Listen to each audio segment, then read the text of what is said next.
Namaskaram. What happens in reflex actions? कि reflex actions में क्या होता है?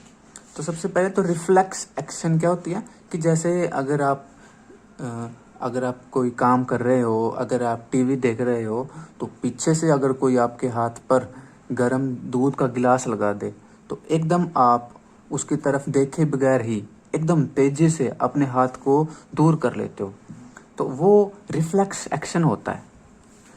Reflex is a word we use very commonly when we talk about some sudden action in response to something in the environment। कि अगर हमारे आसपास environment में कुछ कुछ घटना हुई हो, तो उस घटना के कारण जो हम रिस्पॉन्स दिखाते हैं, जो सडन रिस्पॉन्स, अचानक से एकदम हम प्रतिक्रिया दिखाते हैं, उसी को बोलते हैं हम रिफ्लेक्स। वी से आई jumped out of the way of the bus reflexly, or I pulled my hand back from the flame reflexly, or I was so hungry my mouth started watering reflexly। यानी जैसे कुछ reflex action के इन्होंने sentence दिखाए हैं, जैसे कि I put my, यानी कि देखो कि अगर हम फ्लेम में, ज्वाला में, आग में हम हाथ डालते हैं तो एकदम हम अचानक से अपने हाथ को उससे पीछे हटा लेते हैं। या कोई एकदम गरम अगर कोई जलती हुई मोमबत्ती आपके पास लेकर आए तो एकदम आप अपने हाथ को पीछे हटा लेते हो। दूसरा, जैसे कि अगर आपको बहुत ज़्यादा भूख लग रही हो तो आपके माउथ में पानी आने लगता है, वो भी क्या है? प्रतिक्रिया है, रिफ्लेक्स है। जैसे अगर मैं कहूँ कि मेरे पास एक प्लेट में गरम गरम जलेबी रखी हुई है, तो जलेबी का नाम सुनने से आपके माउथ में पानी आने लगेगा, वो क्या है? रिफ्लेक्स है। What exactly do we mean? A common idea in all such examples is that we do something without thinking about it or without feeling in control of our actions। कि यानी इन सब घटनाओं में क्या है कि हम कुछ कार्य कर रहे हैं उसको सोचे बगैर, या उस कार्य के ऊपर हमारा कोई कंट्रोल नहीं है। जैसे कि अगर आपके सामने जलेबी की प्लेट लेकर आई जाए तो आपके माउथ में पानी खुद ब खुद आ जाएगा, आप उसको रोक नहीं सकते, ठीक है वो। और आपको सोचने की जरूरत भी नहीं है, आपको ऐसे सोचना नहीं पड़ेगा भी माउथ में पानी लेकर आना है, बिना थिंकिंग के आपके माउथ में पानी आ जाता है और आपका उसके ऊपर कोई कंट्रोल भी नहीं होता, ठीक है। जैसे अगर कोई आपको एकदम गरम दूध का गिलास आपके हाथ पे रखे तो एकदम आप अपना हाथ पीछे कर लेते हो, वहां पर आपको सोचना नहीं पड़ता, ना ही वो आपके कंट्रोल में होता। Yet these are situations where we are responding with some action to changes in our environment। कि इन सब सिचुएशन में क्या है कि हमारे आसपास कोई चेंज आ रहा है। जैसे आपके हाथ के आसपास कोई गर्म दूध लगा रहा है, आपके आसपास कोई जलेबी की प्लेट लेकर आ रहा है, तो वो सब क्या है? आपके इन्वायरमेंट में चेंज आ रहा है। उन चेंज आने के कारण आप रिस्पॉन्ड कर रहे हो। रिस्पॉन्ड मतलब आप अपना जवाब दे रहे हो, आप प्रतिक्रिया कर रहे हो, अनुक्रिया कर रहे हो। How is control and coordination achieved in such situations?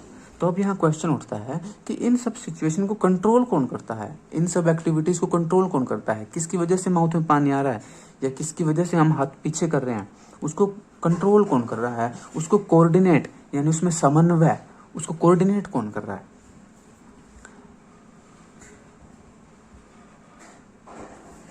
Late us consider this further. अब हम थोड़ा सा और गहराई में पढ़ते हैं। Take one of our examples. Touching a flame is an urgent and dangerous situation for us or in fact for any animal. कि जैसे कि आप एक एग्जाम्पल लीजिए, अगर आप किसी फ्लेम को, जो कैंडल के ऊपर जो फ्लेम होती है, जो ज्वाला होती है, उसको अगर आप टच कर रहे हो तो वो बहुत अर्जेंट, एक जरूरी एक्टिविटी है और डेंजरस, वो जरूरी और डेंजरस, खतरनाक सिचुएशन है। यानी कि और वो हमारे लिए भी है और किसी भी दूसरे एनिमल के लिए है। यहाँ अर्जेंट का मतलब क्या है कि भी वो बहुत जरूरी, मतलब उसको उसी समय डील करना होता है, उसको उसी समय हल करना होता है, ठीक है। और वो खतरनाक है, डेंजरस है। कैसे? जितनी देर तक आप फ्लेम के ऊपर टच करके रखोगे उतनी देर तक आपका हाथ जलने लगेगा। तो आप वहाँ पर एक एक सेकंड कीमती है, तो इसलिए वो अर्जेंट एक्टिविटी है, अर्जेंट सिचुएशन है और डेंजरस है, क्योंकि एक एक सेकंड के बाद आपकी स्किन और ज़्यादा जलती जाएगी। How would we respond to this? तो हम इसमें हम रिस्पॉन्स कैसे करते हैं? तो कैसे रिस्पॉन्स करते हैं? हम एकदम अपना हाथ पीछे हटा लेते हैं, जैसे एक्सप्लेन भी किया है। One seemingly simple way is to think consciously about the pain and the possibility of getting burnt and therefore move our hand। कि एक तो हम क्या कर सकते हैं, हम उसको ध्यान से सोच सकते हैं कि जैसे ही किसी फ्लेम के ऊपर हमारा हाथ रखा है, तो हम क्या सोचेंगे कि भाई देखो कितना दर्द हो रहा है। हम उस दर्द के बारे में सोचेंगे कि हाँ दर्द हो रहा है, और हम देखेंगे भाई हम जलती जा रही है स्किन, तो हम देखेंगे भी स्किन जलती जा रही है और ये एक खतरनाक सिचुएशन है। फिर हम क्या करेंगे कि हमें हाथ हटा लेना चाहिए और हम अपना हाथ दूर कर लेंगे, ठीक है। तो हम इतना सारा सोच समझ करके क्रिया कर सकते हैं। एक तो तरीका ये है। An important question then is how long will it take us to think all this, कि अब ये भी है कि इतना सब सोचने में हमें कितना समय लगेगा। देखो अगर हम इसमें ज़्यादा समय लगाते हैं तब तक तो हाथ जल चुका होगा, तो इस काम को करने के लिए हमें कम से कम समय का उपयोग करना होगा, ताकि एक सेकंड से भी कम समय में हम अपने हाथ को आग से दूर कर सकें। The answer depends on how we think. If nerve impulses are sent around the way we have talked about earlier, then thinking is also likely to involve the creation of such impulses। देखो हमने पिछले videos में पढ़ा था, पिछले topics में पढ़ा था कि कैसे न्यूरॉन्स में नर्व इम्पल्सेस चलती हैं। नर्व इम्पल्सेस सिग्नल्स को, इंफॉर्मेशन को लेकर जाती हैं, ट्रैवल करती हैं। तो यहाँ पर भी जो हम थिंकिंग करेंगे, किसी सिचुएशन के बारे में सोचेंगे, कोई आग लग रही है आपके स्किन के आसपास, तो उसमें क्या है, इंफॉर्मेशन नर्व इम्पल्सेस के थ्रू ट्रैवल करती है। Thinking is a complex activity, so it is bound to involve a complicated interaction of many nerve impulses from many neurons. जो हम सोचते हैं थिंकिंग, वो एक कॉम्प्लेक्स एक्टिविटी है, बड़ी जटिल प्रक्रिया है। थिंकिंग में, सोचने में क्या करता है, काफ़ी सारे न्यूरॉन्स की एक्टिविटी होती है, काफ़ी सारे न्यूरॉन्स जो हैं उनके थ्रू नर्व इम्पल्सेस ट्रैवल करती है और उनसे हम फिर सोचते हैं।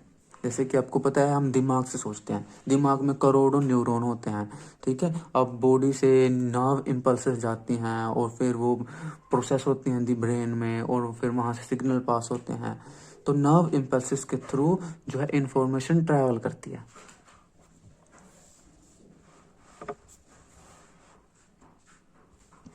If this is the case, it is no surprise that the thinking tissue in our body consists of dense networks of intricately arranged neurons।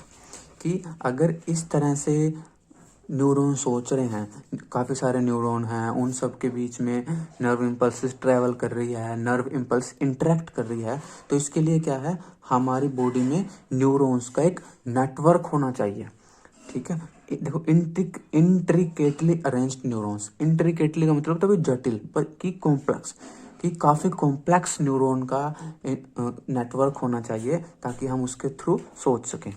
It sits in the forward end of the skull and receives signals from all over the body which it thinks about before responding to them।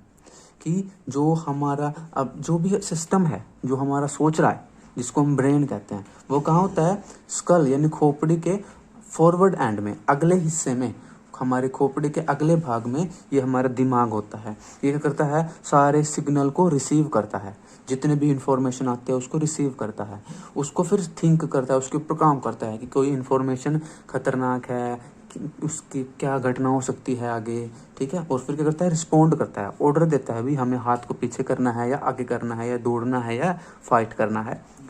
Obviously, in order to receive these signals, this thinking part of the brain in the skull must be connected to nerves coming from various parts of the body।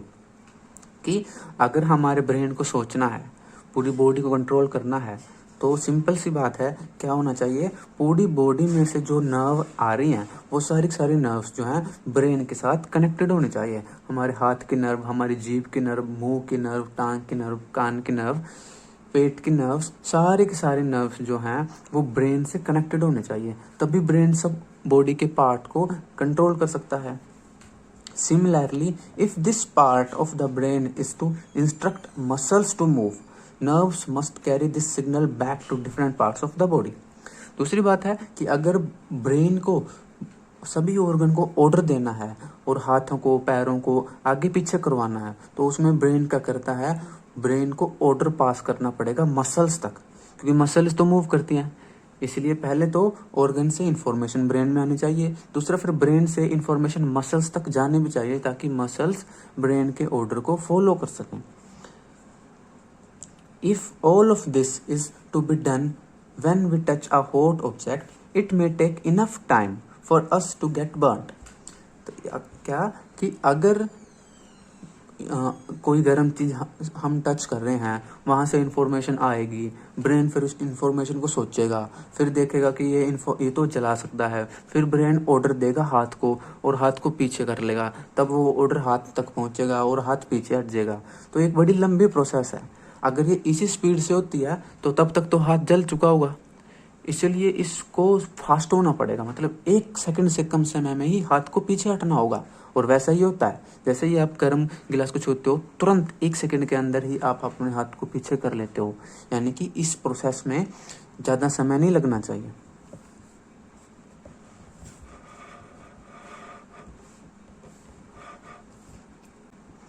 How does the design of the body solve this problem, कि body में ऐसा क्या है जिससे ये response का time कम से कम होता है। ऐसा बॉडी में क्या है, तो हमें देखेंगे कि बॉडी में ना एक पॉइंट है कि वो, मतलब जैसे एक जगह पर पहुंचने का लंबा रास्ता है, उसी तरफ पहुंचने का एक छोटा रास्ता है, शॉर्ट फॉर्म।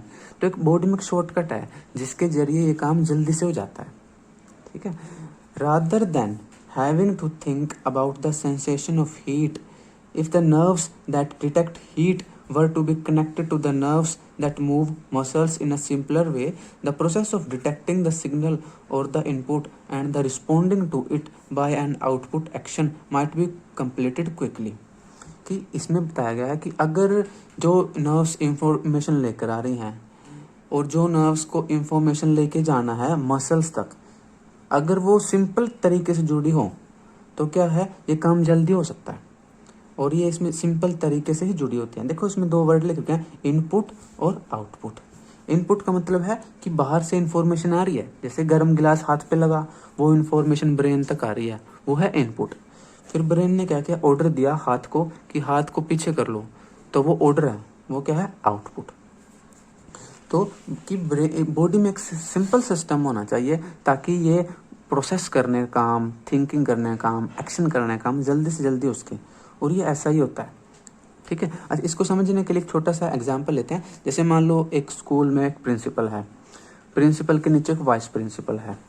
मान लो स्कूल में कोई घटना घट गई, तो उस टाइम पे प्रिंसिपल अगर, जैसे मान लो प्रिंसिपल तो रूम में बैठा है और वाइस प्रिंसिपल मैदान में है, मैदान में किसी बच्चे को चोट लग गई, तो अब वाइस प्रिंसिपल के पास 2 रास्ते हैं। एक तो वो सोचता सकता है कि पहले प्रिंसिपल को बुलाऊं, पहले मैं सोचूं कि बच्चे को चोट लगी है, फिर प्रिंसिपल को बुलाऊं, फिर प्रिंसिपल मुझे ऑर्डर देगा, फिर मैं स्टाफ को ऑर्डर दूंगा और फिर एम्बुलेंस को बुलाया जाएगा और बच्चे को हॉस्पिटल में लेके जाया जाएगा।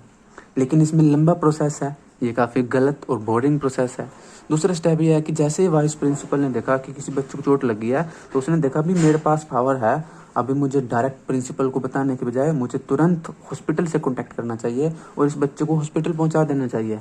तो वाइस प्रिंसिपल बच्चे को हॉस्पिटल पहुंचा देगा और बाद में फिर प्रिंसिपल को मैसेज दे देगा कि ऐसे ऐसे घटना घटी है। तो ये ज़्यादा जो दूसरे वाला तरीका है, ये ज़्यादा यूज़फुल है। ऐसा ही तरीका बॉडी में होता है। ठीक है, ऐसा ही तरीका बॉडी में होता है। वो उस तरीके में क्या होता है, उस तरीके को क्या बोलते हैं, रिफ्लेक्स आर्क बोलते हैं। रिफ्लेक्स आर्क, हिंदी में बोलते हैं इसको प्रतिवर्ती चाप, इंग्लिश में reflex arc. Such a connection is commonly called reflex arc. कि रिफ्लेक्स आर्क ही वो तरीका है जिसकी वजह से बॉडी जो है कम टाइम में रिस्पॉन्स शो कर सकती है। रिफ्लेक्स आर्क को फिगर 7.2 में दिखाया गया है। अब हम वो देखते हैं। ये देखिए, ये है रिफ्लेक्स आर्क का डायग्राम।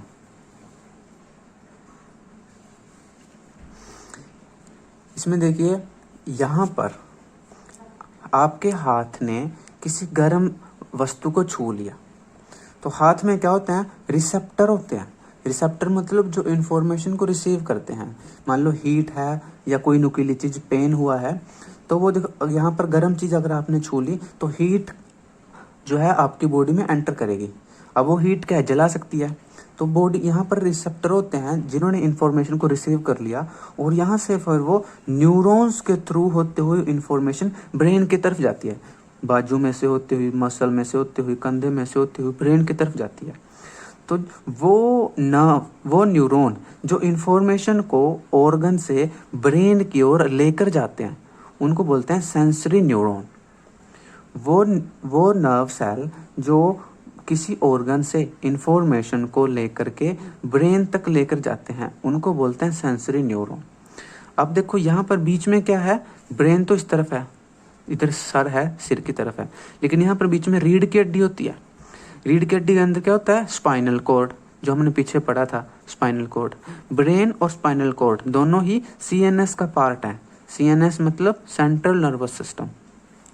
तो अब सेंसरी न्यूरॉन क्या है, इंफॉर्मेशन लेकर आई, लेकिन जैसे प्रिंसिपल और वाइस प्रिंसिपल है वैसे ही है। ब्रेन सबसे हेड है और ये नीचे ब्रेन का जूनियर है, बट इसके पास भी पावर होती है किसी के खिलाफ एक्शन लेने के लिए। तो क्या करता है जो सेंसरी न्यूरॉन जो इन्फॉर्मेशन लेकर आया है, वो इन्फॉर्मेशन वो स्पाइनल कॉर्ड को दे देता है। स्पाइनल कॉर्ड देखता है भाई हाथ के पास तो गर्म दूध है, और गर्म दूध हाथ को जला सकता है, छाले पड़ सकते हैं, स्किन बर्न हो जाएगी। तो वो क्या करता है, अभी ब्रेन को मैसेज पहुंचाने से पहले ही वो ऑर्डर पास कर देता है, और स्पाइनल कॉर्ड में से ही ऑर्डर आ जाता है, और वो ऑर्डर जाता है मसल के पास, और वो ऑर्डर मसल को कहता है अभी हाथ पीछे कर ले, और एकदम हाथ की मसल पीछे हट जाती है और हाथ पीछे हो जाता है। तो देखो, वो न्यूरॉन जो ब्रेन से या स्पाइनल कॉर्ड से इंफॉर्मेशन को लेकर ऑर्गन तक आता है, उसको बोलते हैं मोटर न्यूरॉन। देखो इन दोनों को देखो, सेंसरी न्यूरॉन तो ब्रेन तक या स्पाइनल कॉर्ड तक इंफॉर्मेशन लेकर जाता है, और मोटर न्यूरॉन ब्रेन से या स्पाइनल कॉर्ड से इंफॉर्मेशन को लेकर के ऑर्गन तक आता है, उसको बोलते हैं मोटर न्यूरॉन। तो वो एक्शन करता है और हाथ को हम पीछे हटा लेते हैं, ठीक है। और अब क्या करता है, स्पाइनल कॉर्ड ऑर्डर भी पास कर देता है कि हाथ को पीछे हटा लिया जाए, साथ में ये मैसेज ब्रेन तक भी पहुंचा देता है कि ऐसे ऐसे करके गर्म दूध हाथ को टच हुआ था, हमने हाथ को पीछे हटाने का मैसेज दे दिया है, और वो ब्रेन को भी पहुंच जाता है। तो जब तक हमें पता चलता है कि गरम गरम गरम जो चीज़ है वो हाथ को छुई है, उससे पहले ये हाथ हम पीछे हटा लेते हैं एकदम से बड़ी तेजी से। तो बड़ी तेजी से क्यों हटा लेते हैं, सोचने समझने से पहले ही हम पीछे हटा लेते हैं। वो इसलिए क्योंकि ब्रेन तक पहुंचने से पहले ही स्पाइनल कॉर्ड ऑर्डर दे देता है और हाथ को पीछे हटा लेता है। तो इसको बोलते हैं, क्या बोलते हैं, रिफ्लेक्स आर्क। जो ये नीचे लिख रखा है देखो, ये वाला, इसको बोलते हैं रिफ्लेक्स आर्क। तो रिफ्लेक्स आर्क ये है कि रिफ्लेक्स आर्क एक शॉर्ट फॉर्म है, एक शॉर्टकट है, जिसके जरिए स्पाइनल कॉर्ड ही अफेक्टेड ऑर्गन को ऑर्डर पास कर देता है ब्रेन की बजाय। तो इसको बोलते हैं रिफ्लेक्स आर्क। ये शॉर्टकट है और इसकी वजह से हम जल्दी जल्दी रिस्पॉन्स शो करते हैं। Where should such reflex arc connections be made between the input nerve and the output nerve, कि रिफ्लेक्स आर्क के लिए कनेक्शन कहाँ बनती है, इनपुट नर्व में यानी कि सेंसरी नर्व में, और आउटपुट नर्व में यानी कि मोटर नर्व में कनेक्शन कहाँ बनती है। तो हम अभी देख चुके हैं कहाँ बनती है, स्पाइनल कॉर्ड में। The best place of course would be at the point where they first meet each other, कि जहाँ पर इनपुट नर्व और आउटपुट नर्व एक दूसरे से मिलते हैं, वहीं पर ही सबसे अच्छा कनेक्शन होता है कि रिफ्लेक्स आर्क बन सके। Nerves from all over the body meet in a bundle in the spinal cord on their way to the brain. कि पूरी बॉडी में से जो नर्व्स आती हैं वो कहाँ मिलती हैं, वो स्पाइनल कॉर्ड में मिलती हैं। स्पाइनल कॉर्ड क्या है, एक नर्व्स का बंडल है, एक गुच्छा है नर्व्स का जो रीढ़ की हड्डी में होता है। तो जो भी नर्व्स ब्रेन की तरफ मैसेज लेके जाती हैं सबसे पहले बीच में वो स्पाइनल कॉर्ड से टच करती हैं। Reflex arcs are formed in this spinal cord itself although the information input also goes on to reach the brain। कि स्पाइनल कॉर्ड में रिफ्लेक्स आर्क बनती हैं और स्पाइनल कॉर्ड ऑर्डर भी पास कर देती है, लेकिन उसके बाद स्पाइनल कॉर्ड क्या करती है, जो मैसेज है वो ब्रेन तक भी पहुंचा देती है कि बॉडी में इस प्रकार की घटना घटी है। Of course, reflex arcs have evolved in animals because the thinking process of the brain is not fast enough। कि रिफ्लेक्स आर्क क्या है, जानवरों के दिमाग में इवॉल्व हुई है, मतलब इसका विकास हुआ है, क्योंकि कि वो जानवर जिनका ब्रेन तेजी से काम नहीं कर पाता था उनके अंदर प्रकृति ने, नेचर ने क्या किया, रिफ्लेक्स आर्क को इवॉल्व कर दिया। इवॉल्व मतलब विकास कर दिया, कि रिफ्लेक्स आर्क का विकास हो गया उन जानवरों के अंदर। In fact many animals have very little और none of the complex neuron network needed for thinking. कि कुछ जानवर ऐसे हैं जिनके अंदर थिंकिंग का, सोचने के लिए कोई अच्छा न्यूरॉन नेटवर्क नहीं है, मतलब सोचने के लिए उनके पास कोई अच्छा बड़ा विकसित दिमाग नहीं होता। So it is quite likely that reflex arcs have evolved as efficient ways of functioning in the absence of true thought processes। कि इसीलिए उन जानवरों के अंदर जिनके अंदर ट्रू थॉट प्रोसेस यानी कि सही से सोचने के लिए दिमाग नहीं है, उनके अंदर प्रकृति ने, नेचर ने रिफ्लेक्स आर्क का विकास किया है ताकि वो जीवन जी सकें बेहतर तरीके से। However, even after complex neuron networks have come into existence, reflex arcs continue to be more efficient for quick responses। दूसरी तरफ क्या है कि कुछ ऐसे जानवर हैं जिनके अंदर सोचने के लिए कॉम्प्लेक्स नेटवर्क है, मतलब जिनके अंदर सोचने के लिए एक अच्छा खासा दिमाग है, लेकिन दिमाग होने के बावजूद भी उनकी बॉडी में रिफ्लेक्स आर्क आज भी कंटिन्यू काम कर रही है। वो क्यों काम करती है, क्योंकि वो उन अपने फंक्शन में दिमाग से भी बेटर है, क्योंकि जब तक इंफॉर्मेशन दिमाग तक जाती है, दिमाग ऑर्डर करेगा, उससे पहले ही रिफ्लेक्स आर्क अपना काम कर देती है। इसलिए दिमाग को भी इनकी ज़रूरत होती है। जैसे ह्यूमन है, ह्यूमन के पास एक अच्छा खासा विकसित दिमाग होता है, लेकिन हमारे अंदर रिफ्लेक्स आर्क भी होती है। Can you now trace the sequence of events which occur when a bright light is focused on your eyes. Last में एक प्रश्न पूछता है कि अगर आपकी आंखों में, आपकी आंखें खुली हों और आपकी आंखों में एक तेज रोशनी डाली जाए तब आपकी आंखों में क्या होता है, क्या आप उसको समझा सकते हो? तो उसमें भी ऐसा ही होता है, जैसे आप अगर आपकी आंखों में एकदम से लाइट डाली जाए तो आपकी आंख एकदम बंद हो जाती हैं, आंखें चुंधिया जाती हैं, एकदम आप अपनी आंखों को बंद कर लोगे। तो उसमें वो भी क्या होता है, वो भी रिफ्लेक्स आर्क ही होता है। कैसे? जैसे ही आपकी आंखों में लाइट डाली गई तो वो लाइट बड़ी तेज है, अब वो इंफॉर्मेशन जो है सेंसरी न्यूरॉन लेकर के ब्रेन की तरफ जाते हैं कि बहुत तेज लाइट आंखों में आ रही है। रास्ते में जाते समय उनको स्पाइनल कॉर्ड मिलती है, स्पाइनल कॉर्ड देखती है भी ये लाइट बड़ी तेज आ रही है और इससे आंखों के अंदर की सेल्स, आंखों के अंदर की कोशिकाएं मर सकती हैं, आंखों के अंदर की सेल्स डेड हो सकती हैं। इसलिए स्पाइनल कॉर्ड ही ऑर्डर कर देती है आंख की मसल्स को, आंख की जो पलकें हैं उनकी मसल्स को ऑर्डर कर देती है कि तुरंत पलकों को बंद कर लिया जाए, तुरंत आंखों को बंद कर लिया जाए, ताकि ये लाइट आंखों के अंदर एंटर ना कर सके और आंखों की प्रोटेक्शन हो सके। तो एकदम से आपकी आंखें बंद हो जाती हैं। उसके बाद वो इन्फॉर्मेशन स्पाइनल कॉर्ड एक मैसेज के रूप में ब्रेन तक भी पहुंचा देती है कि ऐसे ऐसे करके बहुत तेज रोशनी आई थी और हमने आंखों को बंद करने का ऑर्डर दे दिया है। तो इसलिए जब तक हम सोच पाते हैं उससे पहले ही हमारी आंखें बंद हो जाती हैं। ठीक है, तो इस तरह से वहां पर भी रिफ्लेक्स आर्क अपना काम करती है।